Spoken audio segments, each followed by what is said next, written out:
Kia ora guys, and welcome to another episode of Shift Notes, our little mentorship boomerang. Joining us today, we have the usuals, Giancarlo Jesus from down in Wellington. Laurie is in Auckland, as well as I am, be it on the opposite side of the bridge.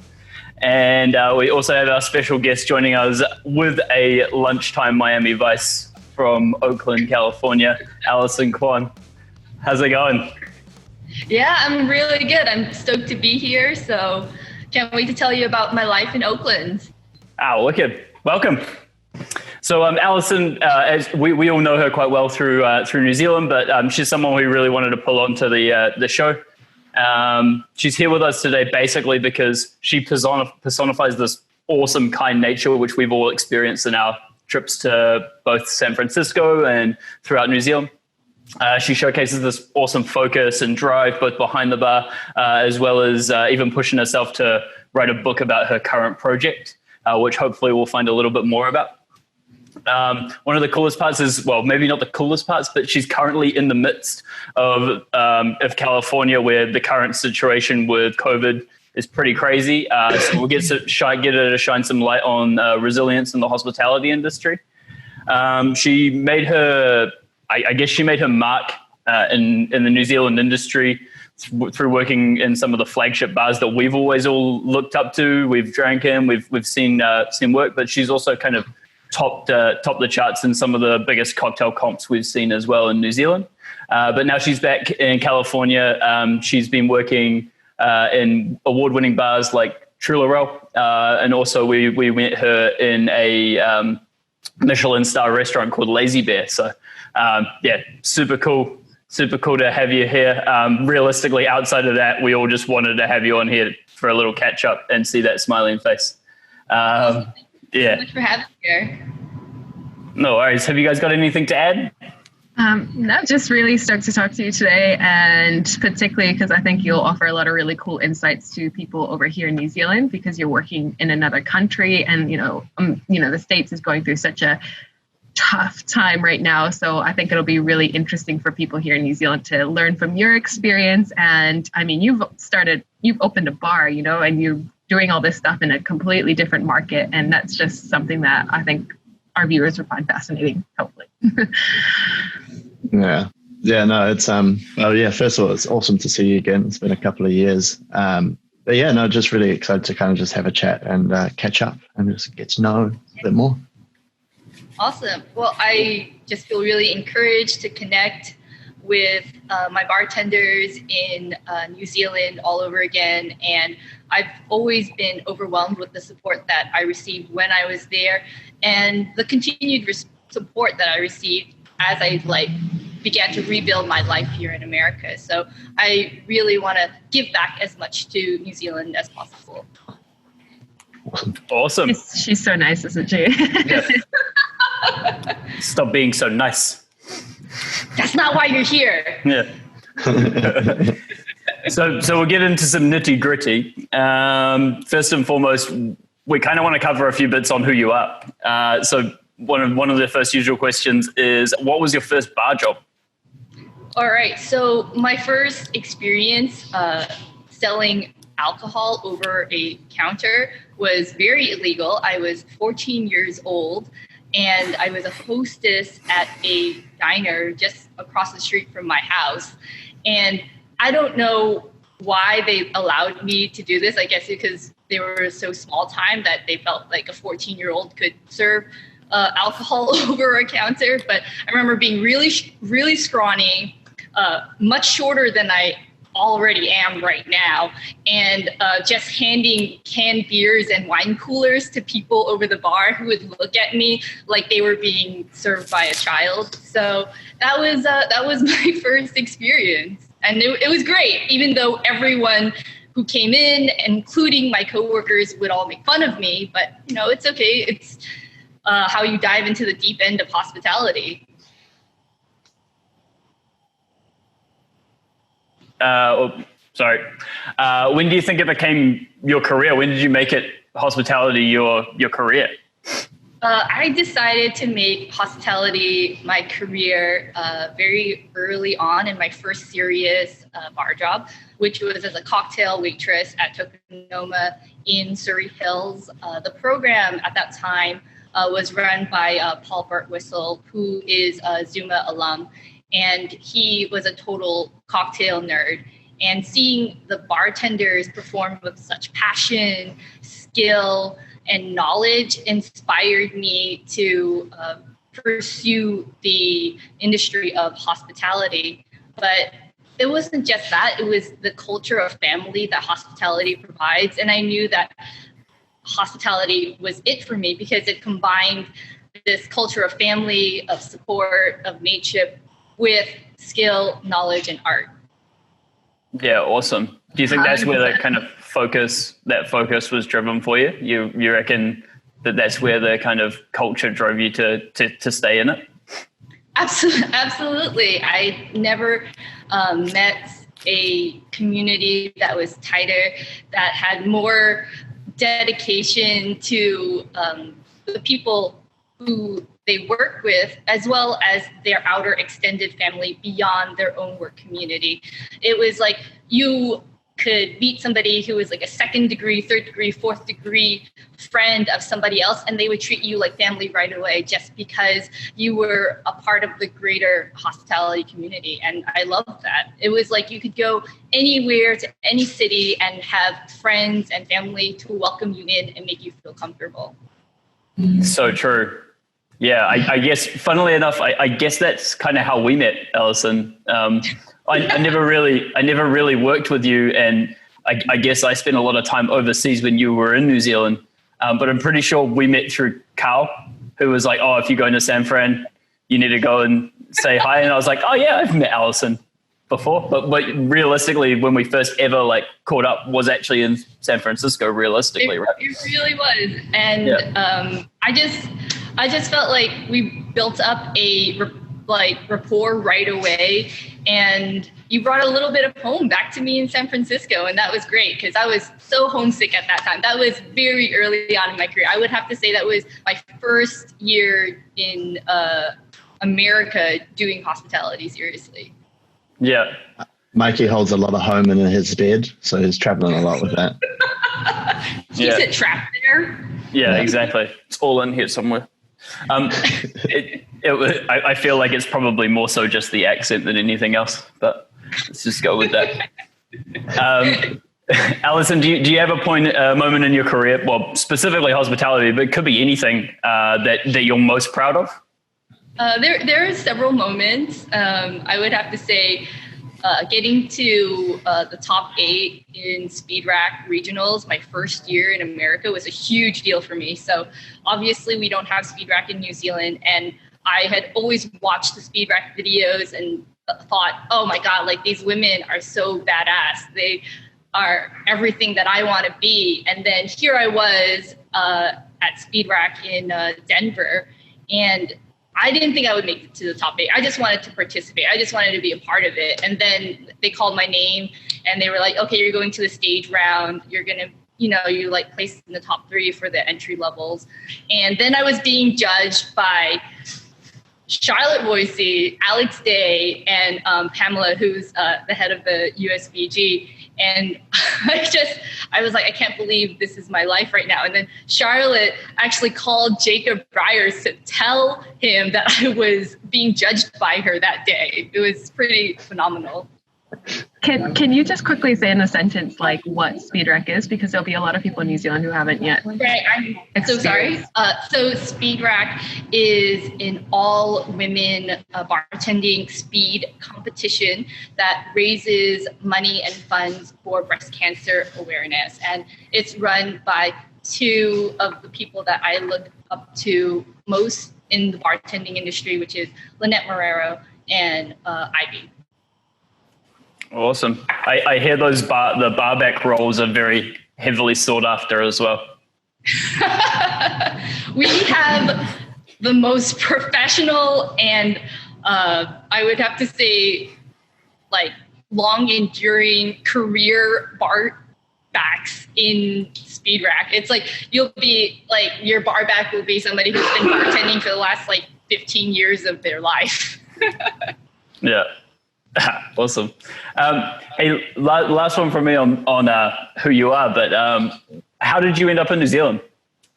How did I end up in New Zealand? That's a really good question with some embarrassing answers. So I got sponsored by Toko and Tokonoma to come back to that establishment to work for them because I essentially begged them to like come back. I was like, I do not enjoy America right now. Please bring me back, right? Because my visa had run out after I left. And they were like, sure, we're going to sponsor you. And then they gave me like a management role on my papers because it just looked better to Australian immigration for them to do that. But then they changed the laws regarding immigration. And so I essentially had to do my application all over again. And in the meantime, I was like, but I don't want to be stuck here. This is a grind. I was working for a social media startup in Soho, New York City. And so I decided, you know what I'm going to do? I'm going to go to New Zealand. And then when I'm ready to go to Australia, I'm just going to like hop on over, right? But then I just fell in love with New Zealand, and I ended up falling in love with also a bartender over at 1885. And then I was like, you know what I'm going to do? I'm going to follow my heart and stay here. And even though that relationship didn't work out, I just completely became immersed with the community in New Zealand hospitality and how warm everyone was. And I just decided, like, this is my new family now. I have to stay. Yeah, you were that 1885 family specifically, or specifically in the BHG group, which at that point was quite big, is a huge family, right? Very, very tight. You know, all working similar late nights as well. All hanging out after work together too. It kind of personifies a little bit of where the hospitality industry used to be when we were young bartenders as well. Yeah, geographically, it just all worked out. I mean, because like all their bars were in the same place, go visit each other's bars, and you know, you'd like finish work and then you could just go across the street and drink over with your BHC discount at another bar. It was a great way to like foster that community. Yeah, wicked. Oh, awesome. Thank you. Yeah, Nice. Of course. That's awesome. That's all done. Nice to know. Nice to know where you came from and what you've done. I have a couple of a few questions I want to ask you, just because I'm quite curious how things are going in the States right now. I was very lucky to have moved to New York earlier in the year. I was there for a hot 3 weeks. It was amazing. I absolutely fell in love with the city again. And I got to kind of see what it was like, but I also didn't really get a full sense, full vibe. So can you give us a real picture? What's it like over in the US right now? All right, that's a great question. So I can't lie, it is a very challenging time for the hospitality industry right now in America. We have had numerous deaths because of COVID, and there are multiple political alliances here surrounding health and safety, hospitality, tourism in general. And there are quite a few establishments that are not going to survive and have not survived COVID. That being said, there are a lot of inspirational stories that are happening right now. Some people have overcome COVID and overcome their financial difficulties pre-COVID to become even more successful now. For example, there was an outdoor bar that we went to just last night, and pre-COVID, they were not doing very well because they're located right in front of a train station. So, every so often, a huge train comes by and it blares its horn, and you're you jump back and the drink spills. But because nobody else is open, right? These guys are killing it now. Like during COVID, they actually expanded twice the size of what they are now. They have very low overhead because they chose such a undesirable location, and they also have, like, built out like awnings, and they have plants, and they have all, like, it just looks absolutely gorgeous. So I'm really happy to see people like that succeed. That being said, you know, there are some establishments such as nightclubs that are, for example, there is a nightclub here in Oakland that is a hub for the community. You would see anyone and everyone, all your friends there, and they are probably not going to survive COVID.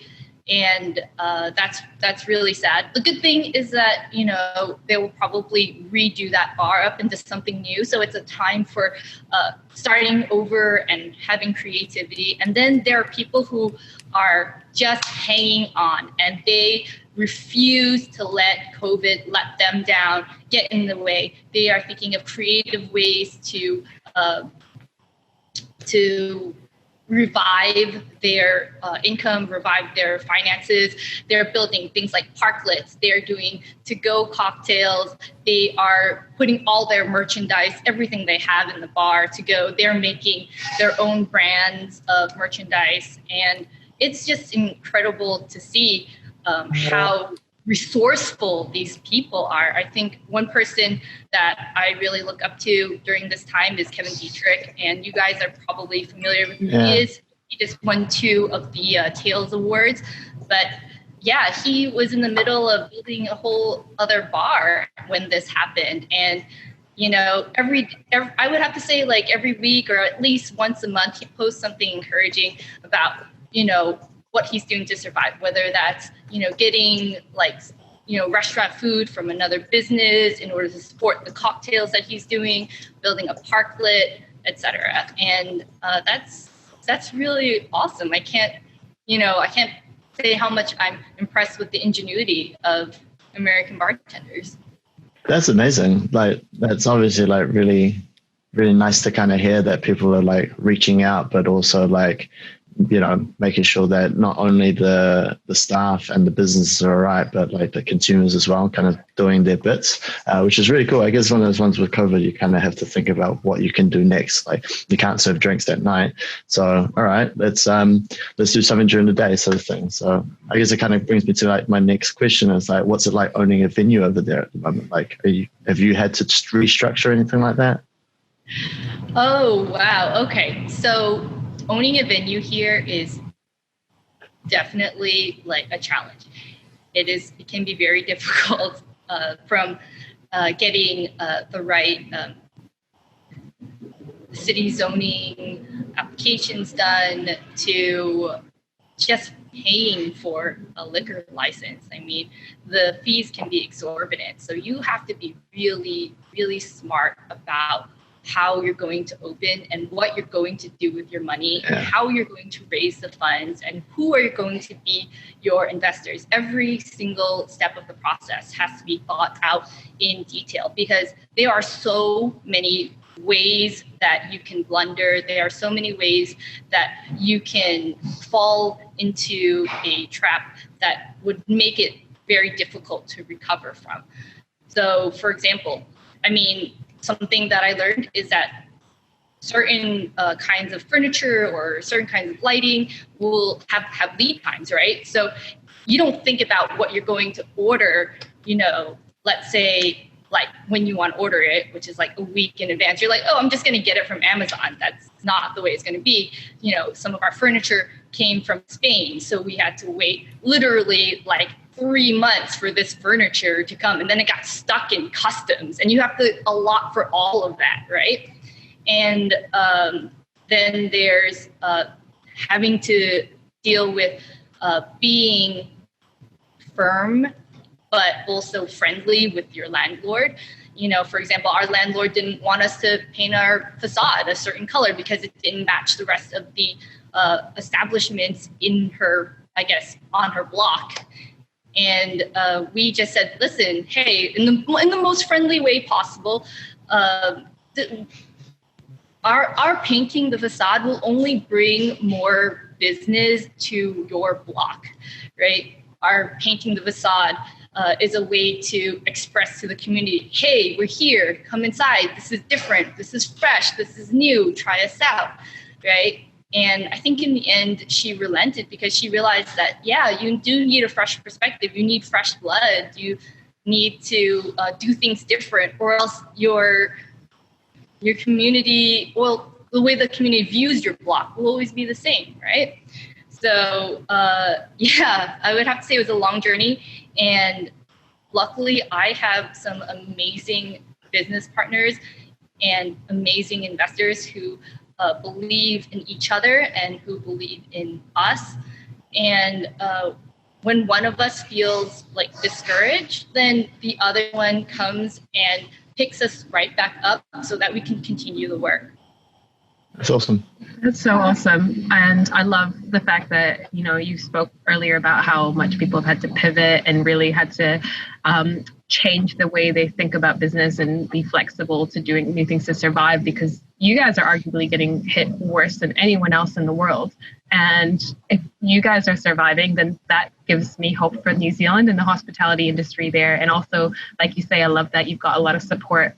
But then there's also a lot of thinking you've obviously done to really make sure you've hit all your marks and you've set yourself up for success as best as possible. So kudos to you. I do want to explore a little bit to you I do want to explore a little bit or ask you a few questions so everyone can hear about your bar. So you've opened a bar in Oakland, California. I was really lucky to come visit you, I think 2 weeks before lockdown. That was super cool. Yeah.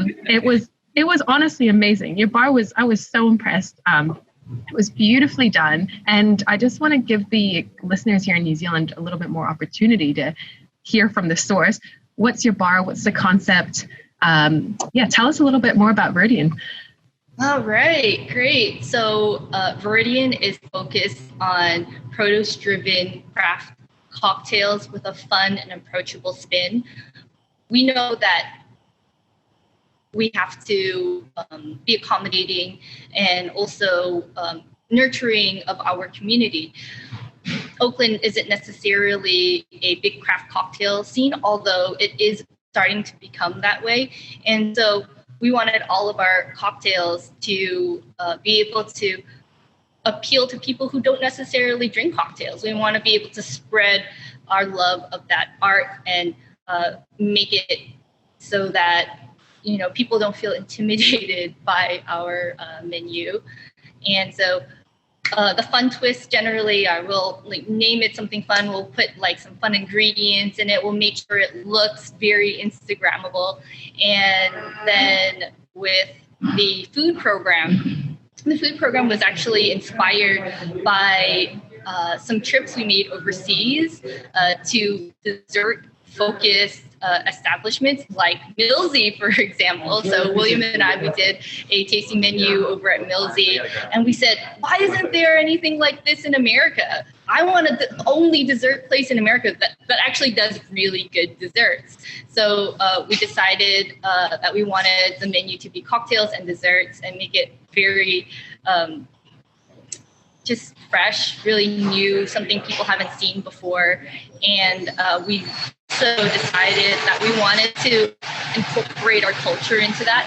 So pretty much everything has an influence from our Asian American experience. So that doesn't necessarily mean that we're an Asian bar by any means, but we do incorporate parts of our culture from growing up, that sort of nostalgia, and we bring it to life in our food and in our cocktails. And we make sure to focus more on the drinks than the food. The food is it's there as a supplement to the cocktails, but it is more for it's more there to, I guess, allow the service to flow better and to allow the experience to flow better for the guests, especially because we have a lot of happy hour crowd type people who come here right after work. And that's really important. You have to know your location, and you have to know the people that you're going to be serving. Like these people who live in this neighborhood, they don't necessarily want to like have a full dinner, but maybe they want to have like some really like tasty snacks and a great cocktail before they head home. Awesome. And yeah, the desserts are amazing. I had this incredible tiramisu over there that was just outrageous. But the one question I really quickly want to ask you is about, you spoke about your kind of Asian American influence on the bar. Could you just give us an example of like how you might bring that to life in your bar? Oh yeah, of course. Okay, yeah, because I'm not very specific about it. Okay, so for example, the tiramisu that you had, that was a Thai tea tiramisu, and has like lots and lots of layers. So it is a lot like an opera cake, which is a more Western style of cake. But then the Thai tea is just something that we grew up with. Oakland has a very strong Chinese community. It has a functional Chinatown. There are many Asian immigrants that came to Oakland, obviously, because, well, North California, San Francisco Bay Area in general, because of its proximity to the coast. And, something that you grew up with is you went to a mom and pop pho restaurant for noodles, and then you would make sure that you always got the Thai tea to go with that pho. Right, and you don't have pho without like a Vietnamese coffee or Thai iced tea. So we wanted to make that a part of our food, but in a whole new way, so that you're thinking about your childhood, but then you're experiencing it in a very adult way. That's so cool. And you talk a little bit about Oakland. So for anyone who doesn't know New Zealand, Oakland is really close to San Francisco, but it's still a bit of a drive. It's, what is it, like 30, 40 minutes out of San Francisco? It depends on the traffic. Yeah. I mean, in COVID times, it's now a 15-minute drive. But pre-COVID, you could be on that bridge for 30, 40, 1 hour, 1 hour and a half, depends. The traffic here is notorious. So it's a little bit of a trek outside of San Francisco, but why did you choose to open in Oakland? San Francisco has an exorbitant fee for a liquor license. You don't want to pay that fee. It's something like $250,000. And then wow. over here it's in the tens of thousands. So you're getting a liquor license at like a massive discount. And also Oakland is ripe for a place like us to emerge. If we had opened in San Francisco, we'd be coming up with ridiculous amounts of competition and a low rate of survival, especially due to the prohibitive startup costs. And we just really wanted to minimize our startup costs, obviously, because we had a limited amount of investors, but also we wanted to give us the biggest chance of survival and success. And then third of all, Oakland needs this. William was born and bred in Oakland, and he's pretty much been a San Francisco bartender almost his entire life. Same with Raymond, who is my other business partner. They are Oakland born and bred boys, and so is Jeremy, our other business partner. And they love Oakland as their home with all of their heart, and they want to see Oakland put on the map. Just like, New Zealanders want to be known for hospitality and be put on the map as well. And we have an enormous amount of talent in Oakland that a lot of people don't recognize. So we want to bring something to the community and not just take from it, right? It's given us so much. It's time that we give back to it. Absolutely. I'm just going to give you one last question because you mentioned William. So he's your partner. What's it like working with and co-owning? So you mentioned William, and one question I have for you quickly is that people may not be aware, but William's actually your partner. What's it like co-owning and working in a venue with your partner? Sometimes it sucks. I mean, we love each other, and that's why we went to business together. But obviously, sometimes he irritates the hell out of me, and I'm probably irritating a lot of him. But in the end, like, we always support each other. I would say that if you are going to go into business with your significant other, then be prepared for that. And also be prepared to let a lot of things go. You just you're never going to realize how different you are from your partner until you own a business with them. And you just have to understand that they do things their way, you do things your way, and try not to get into each other's hair. Good advice. Some solid advice there. So, note to self. I'm writing that down. I don't know how you do it. Yeah. I don't know how I do it. We don't really know how we do it. It's because he's very forgiving, and he's better about being forgiving than I am. Like, I'll do something that probably irritates him, and then he'll forget about it in 5 minutes. So it works for us. He's just a very happy-go-lucky person. It's good. It's good. Need someone like that around, so that's good. So you briefly talked about New Zealand and how, as a country, as a community, we want to kind of showcase what we do. I've been very fortunate to have met a lot of American bartenders around the world in different scenarios, and have got to learn like their style and how they work, how they interact with people. How have you found the sort of like the American bartending style compared to New Zealand bartending? Wow. Okay.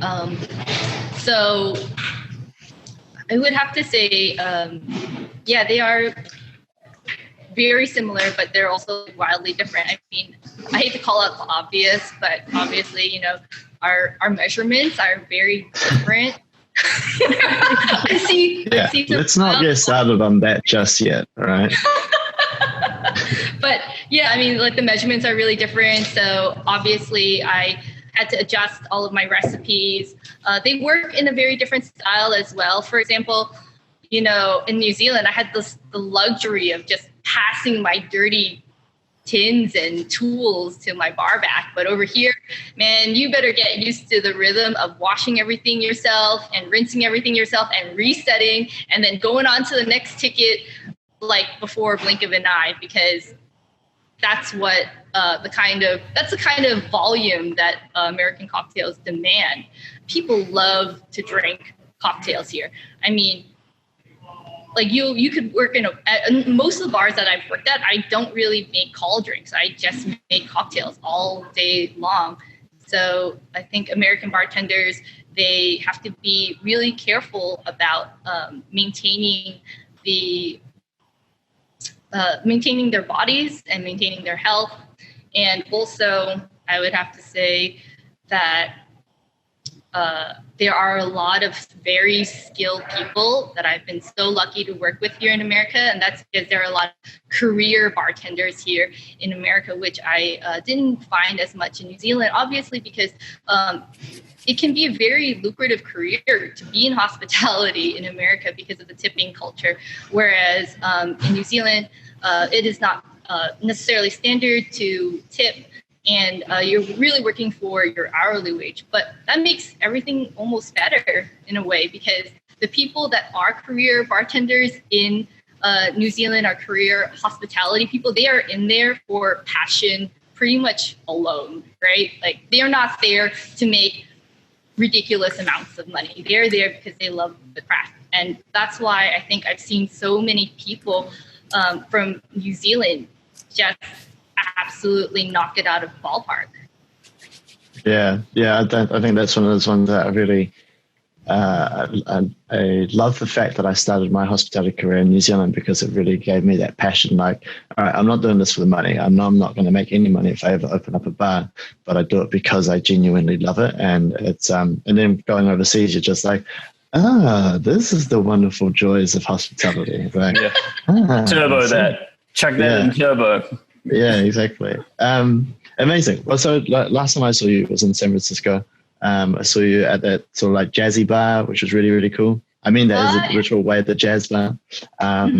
But the sort of like culture is pretty crazy. I thought it was like the people, like the industry, everyone was such a tight clique. Like you get that as well in New Zealand, but like, do you find it quite different, the two like industries, like compared to New Zealand and the States?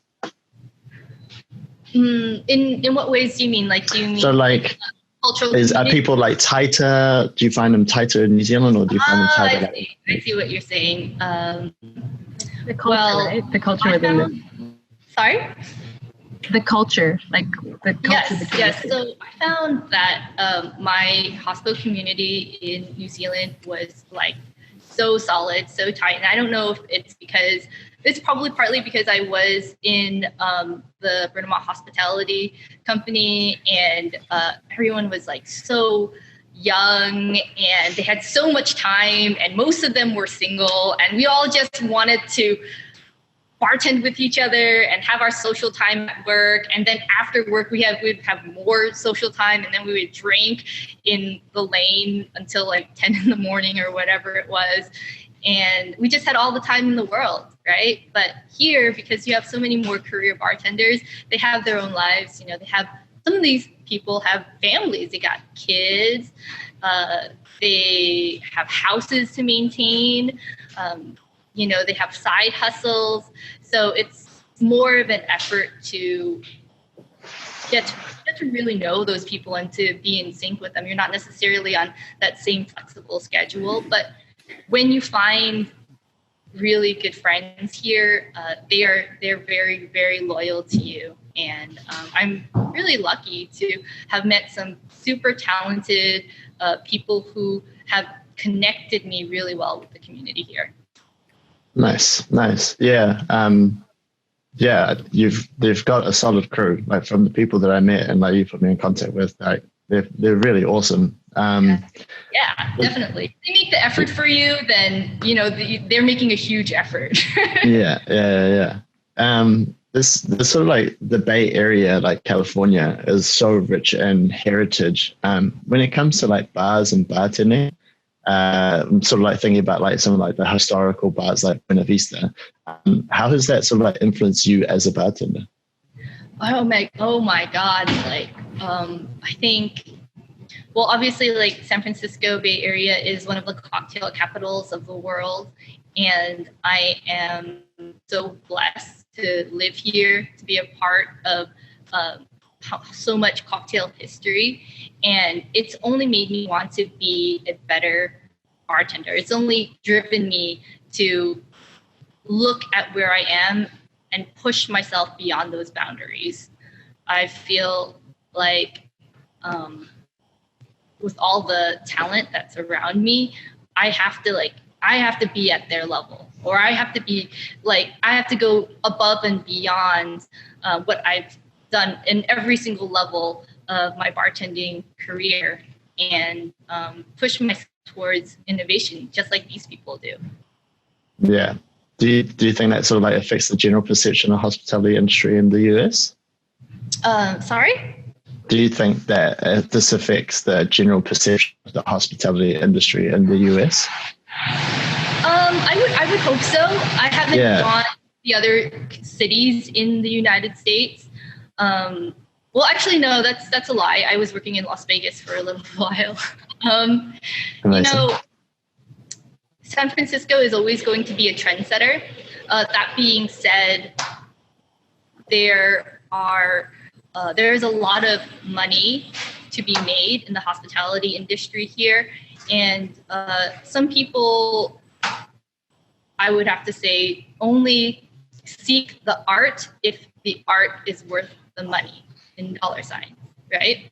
If the money is not worth the art, then they'll just go for the dollar signs. For example, there was a place that I had worked at in America, and they didn't care if you wanted to make, let's say, like, I guess, a classic or proper daiquiri. They just wanted it to, like be a slushie, essentially, right? Because that's what sells, that's what turns, and that's what burns. And that's what people want and that's what people are going to buy, then why do anything different?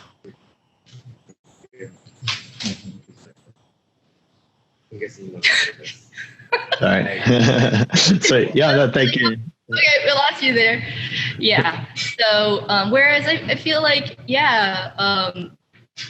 so yeah, like I said, like San Francisco will like influence like New York City, and New York City influences San Francisco and across the nation. But when it comes down to it, sometimes people are just more concerned about survival and business. No, that makes total sense. Cool, thank you. Yeah, of course. Cool. So, I mean, I guess in these crazy times, there's a lot going on. We've covered some really cool stuff with you about the community drive and how well the community gels in the Bay Area. But is there any kind of support, any specific support that you can think of that's been made available for the hospitality industry within the area? Is there anything special that you guys are doing that we can maybe learn from? I would say don't forget your community and what they feel passionate about. As you probably know from the news reports, there is a lot of civil unrest here, and people are very, very upset with the political atmosphere right now. And Oakland has historically been a city that stands against inequality, especially systemic inequality. And you can't ignore what your community is saying. And so Viridian has decided to add their voice to that, to the protest, to the civil unrest. We stand with our Black brothers and sisters in searching for equality and systemic equality. And even like the signs on our business right now are all in support of the Black Lives Matter movement. And also supporting other businesses by making sure that we shout them out and creating business for them because we're all in this together. And also seeking out fundraising opportunities with the Asian American community, which has also been blighted by xenophobia, as well as a downturn in business and destruction to businesses. Yeah, cool. Is there many people doing the fundraiser style kind of, I guess, corporate drive and really trying to help build their businesses, or is there people actually doing that specifically for the community as well? Yeah, definitely. There are lots of people who are doing it. Not just for themselves, but also doing it for the community. One of my prep chefs who used to do all the prep for the bar, he spends all of his time just making meals and giving them out to anybody who needs a meal, whether that's somebody who is out of business, who was in the hospitality community, or just the people in the Oakland community who have always needed it. Yeah, that's amazing. Oh, awesome. So, like a side hustle, right? It's his main hustle right now. The main side hustle. Awesome. Yeah, but I hope that we'll be able to get him back. To be honest with you, he's a great person and very hard worker. Cool. I guess we talked about the community, but how are you? What steps have you guys put in place to keep yourselves afloat? I've seen quite a few things on social media where you've been live casting DJs, and tell us a little bit more about what you're doing drinks wise and food wise and fun wise. Sorry, I didn't hear you over William's interruption. Do you mind repeating that again? Sorry. The question from the start was, what are you guys doing to keep yourselves afloat? We've seen a few bits through social and through media. Yeah, you guys cool. Live streaming DJs and that kind of thing. You know what? I would have to say that although we are making efforts to stay afloat, just like anybody would be, we're doing the most common things like to-go cocktails and to-go to-go food. The to-go food is very smartly done. So we're only doing food that is shelf stable, so that if it doesn't sell, then it's not a problem. You can still sell it tomorrow. Things like frozen cookie dough, frozen bao, etc. You have to be really smart in this environment to survive. But I would have to say it's not so much what we're doing as it is the community who is rallying to support us, and they are taking the responsibility upon themselves to see that we are still open after COVID is over. We garnered such a great fan base only in the 6 weeks that we were open. They saw us as a welcome addition to Oakland. They were so excited to not have to cross the bridge to get a good cocktail, and to see for example, like, really innovative, fun Asian American treats on a menu, and to see these flavors incorporated into cocktails.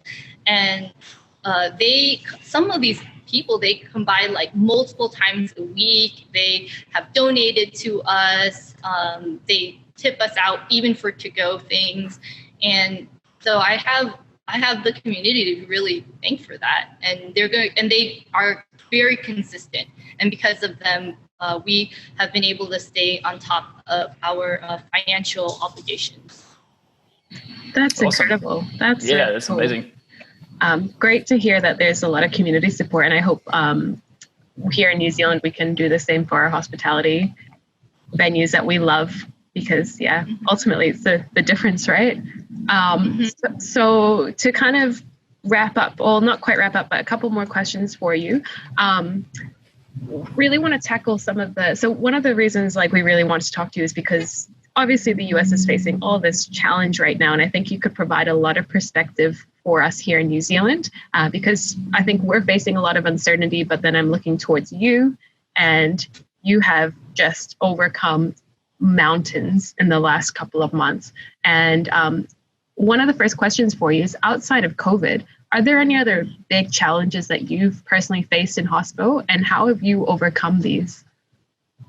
I think probably the biggest challenge that I've had to meet outside of COVID in hospitality here is, and this is for anybody who's listening, who's thinking about moving overseas to pursue a new chapter of their bartending life, is to stick with it and to stay determined and to just believe in yourself. Because I obviously had a lot of dark moments when I had self-doubts, and I was wondering, do I have what it takes to survive out here? It is very competitive, and people are very motivated by their art, and there are some people who are very motivated by the money, etc. In fact, there are some environments where it is extremely cutthroat, and I would say that the way that I overcame it is just to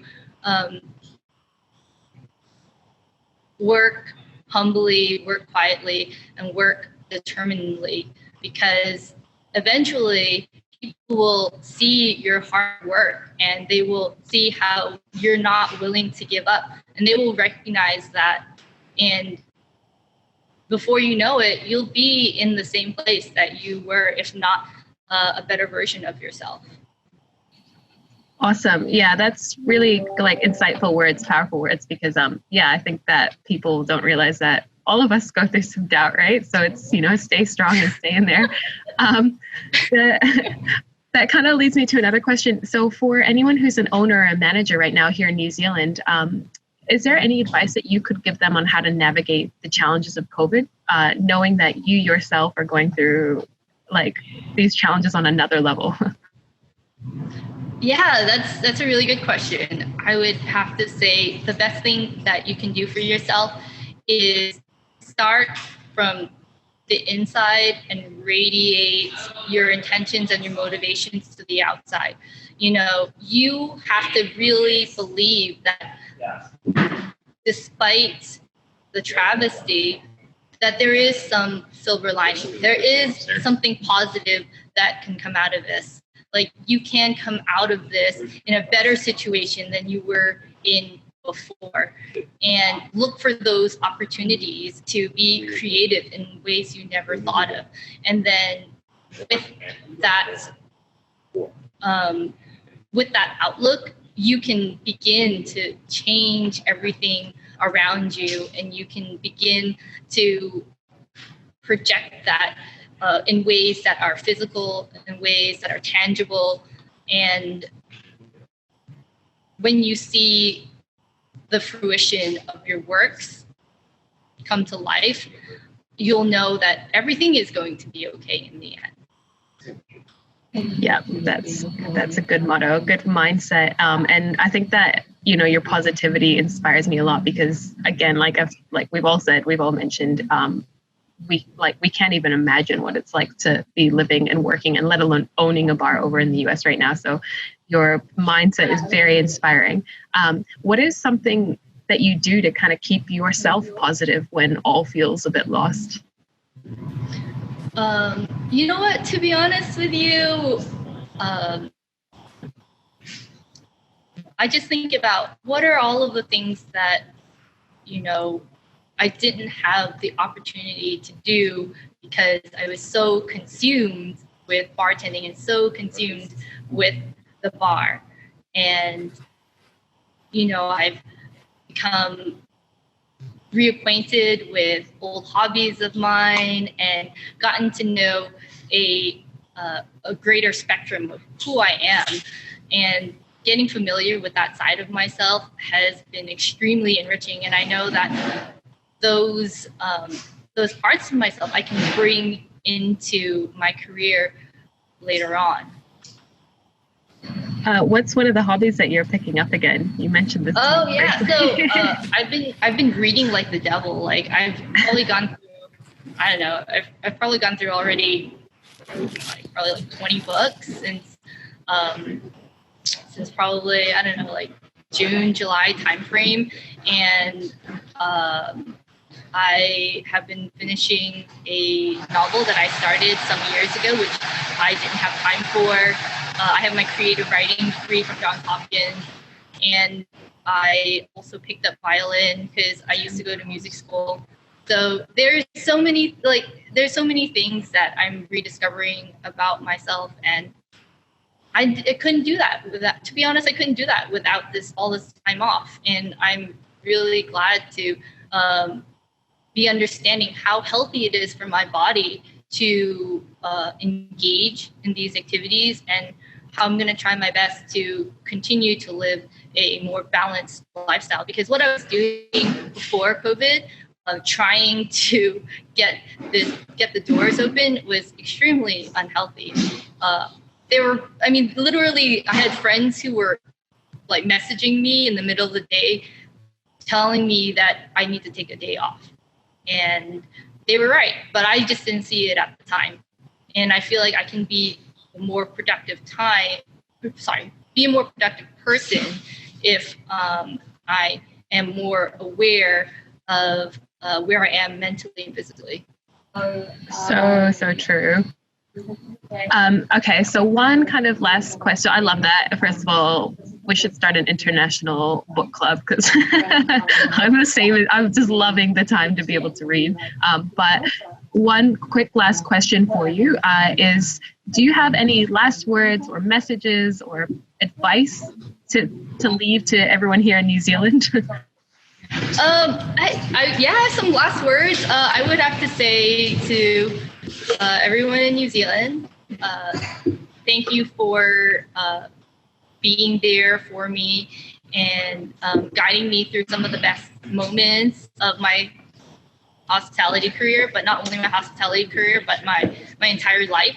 I feel more enriched and changed as a person because of my experience in New Zealand.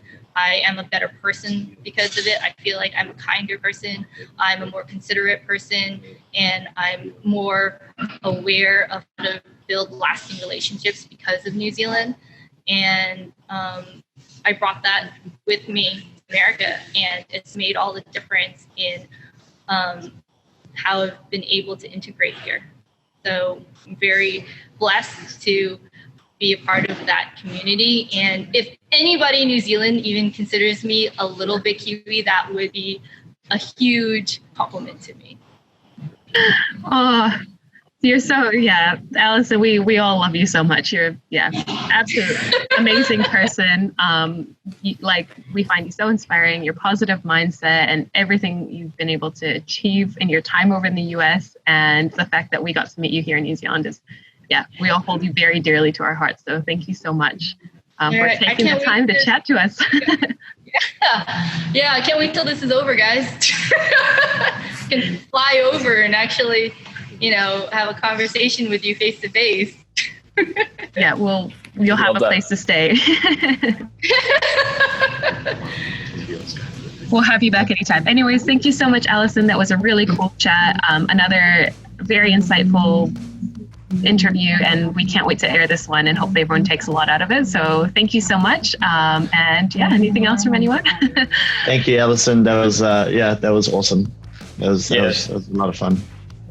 Thanks so much. It was awesome. Can't wait to see you soon.